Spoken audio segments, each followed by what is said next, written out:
Alors, la grogne monte autour de la sécurité à Spa, Michael Masi rassure, l'accident de Hubert, Antoine Hubert du coup, est dans les esprits après un crash en GT3, donc j'ai diffusé sur Tip Stories, le fameux crash avec Jack Aitken. Le pilote britannique a perdu le contrôle de sa Lamborghini Huracan dans le radillon, a tapé les barrières à l'intérieur avant la sortie, puis a été percuté par plusieurs autres concurrents.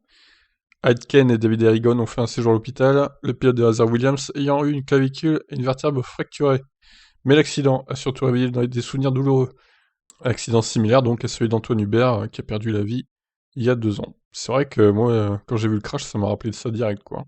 Kalou Maillot, qui courait en FD au moment où l'accident de Hubert et Juan Manuel Correa s'est produit, s'est agacé sur Twitter de voir encore une énorme sortie impliquant un de ses amis en haut du mythique mais dangereux virage. Le principal est que tout le monde soit sorti des voitures. Je voudrais dire qu'il y a besoin d'un changement dans ce virage, et je suis très surpris que rien n'a encore été changé. Le circuit de Spa a prévu de gros travaux, notamment pour accueillir la MotoGP avec l'ajout de bacs à gravier dans le radillon. Michael Masi, directeur de course de la F1, se veut confiant quant à la sécurité sur le tracé belge. Il y a eu du travail effectué à Spa dans de nombreuses zones, mais le circuit a un grade 1. Il y a quelques changements et améliorations effectués d'année en année. Je pense que du point de vue de la FIA, il est sûr. Aucun d'entre nous n'aime voir de gros accidents et je suis heureux que les pilotes aillent à peu près bien. Ouais, alors l'ajout de gravier, effectivement, ça pourrait résoudre le problème. On peut penser que les voitures seraient coincées dans le gravier, seraient fortement ralenties en tout cas, donc elles rebondiraient pas dans le mur, et elles reviendraient pas sur la piste du coup. Je pense que c'est ça l'idée, quoi. Correa, qui avait fait perdre une jambe dans l'accident avec Uber, qui a fait son retour en F3 cette année, se dit très inquiet pour la sécurité et note des problèmes non résolus. Tout d'abord, je suis extrêmement heureux que Jack et les autres pilotes impliqués dans l'accident se remettent de leurs blessures.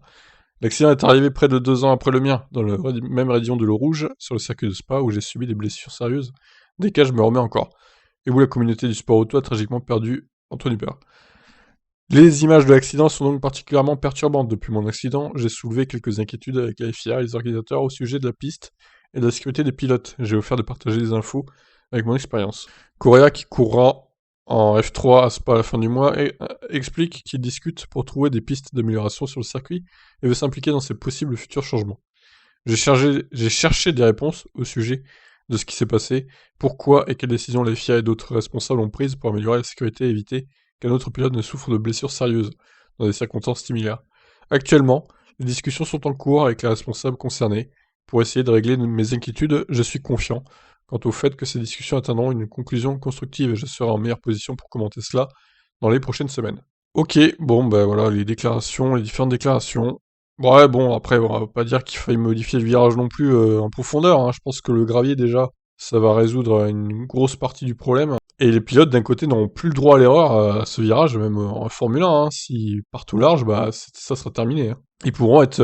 ils sont pas forcément pris dans le gravier, parce qu'avec la vitesse, bon, pas sûr que le gravier les arrête complètement non plus, mais ils seront fortement ralentis, et donc il y aura moins le droit à l'erreur dans ce virage. Et en plus, ça sera plus safe pour les pilotes. Donc, moi, j'y vois que du bonus à ajouter du gravier.